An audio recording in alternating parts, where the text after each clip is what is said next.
respect for Gordon. The engines of the Sodor Railroad will always be Thomas walked to the beaches with happy vacation.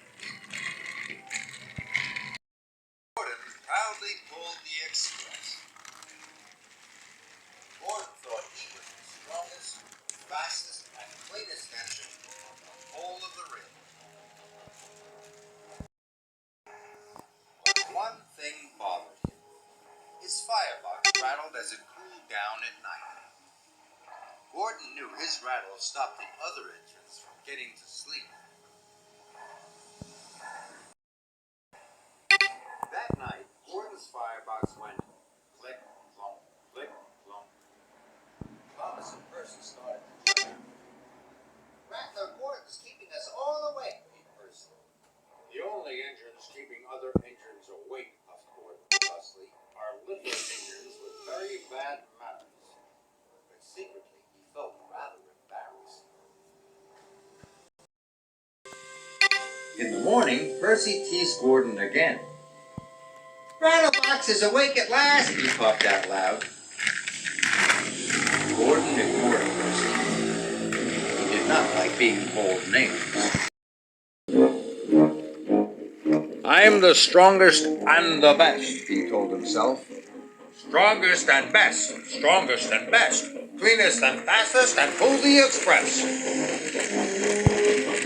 He wished the other engines would remember that. Later, Gordon pulled into Knapford Station. "Oh, look," laughed Emily. "Rattler Gordon's here. He's pulling the Click-Clunk Express." This made Gordon very cross indeed, especially because Diesel overheard. "I hope your Click-Clunk gets better soon, Oil Diesel." "See you later, Rattler." Gordon was very cross indeed. He decided it was time the other engines learned to treat him properly. So later at the water tank, he pulled up ahead of James. James was surprised. At Knapford, Percy had brought Gordon's coaches into number 1 platform. "Off you go now, Percy," said Gordon.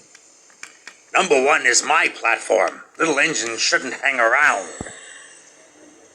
"You're a boastful, bossy, big blue boiler," Percy muttered to himself crossly.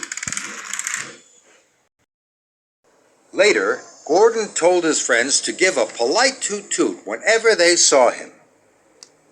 "But why?" asked Thomas. He was very puzzled. "Because," puffed Gordon grandly, "I'm the strongest and the best." He steamed away. "You can toot at him if you like," wished Emily, "but I'm not going to." Gordon steamed across the island. He felt very pleased with himself.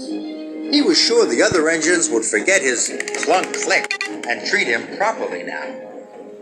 He saw Emily come. Listened for her toot-toot. But Emily didn't toot at all. This made Gordon very cross. He was so cross that he didn't see the signal telling him to stop. And he didn't see the goods train ahead until it was too late.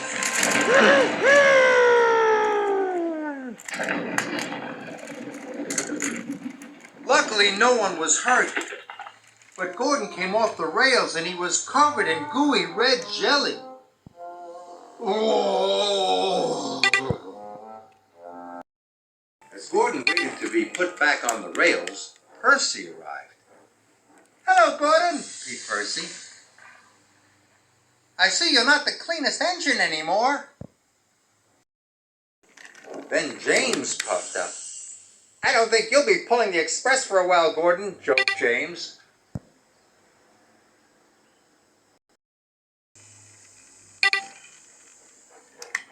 Finally, Thomas arrived. "Gordon's a mess, Gordon's a mess. He's the largest and jelliest," puffed Thomas cheekily. At last, Gordon was back on the rails. He felt very foolish indeed. Edward pushed him to the fitter's yard. Gordon had to stay at the fitter's yard for a long time. It was hard to get the jelly out of his engine. Emily and Henry took in turns to pull the express for him.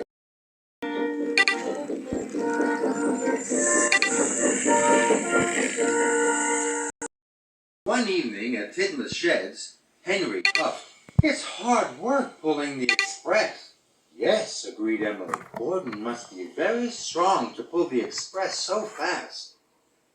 "I miss Gordon," peeped Percy. "I miss having his rattle to go to sleep by."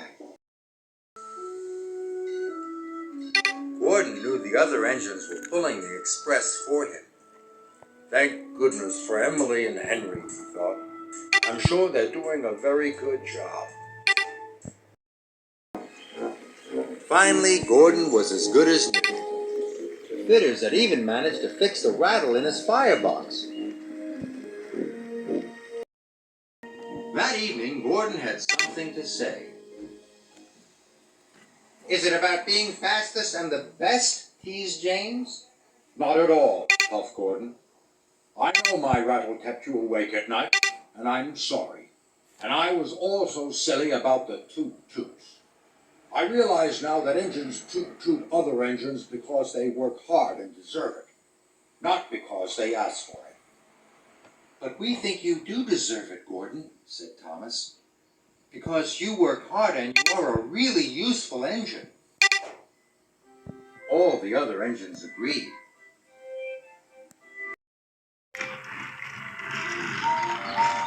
Now all the engines greet each other with a cheerful toot-toot. For all the hard work they do on Sir Topham Hatt's railway.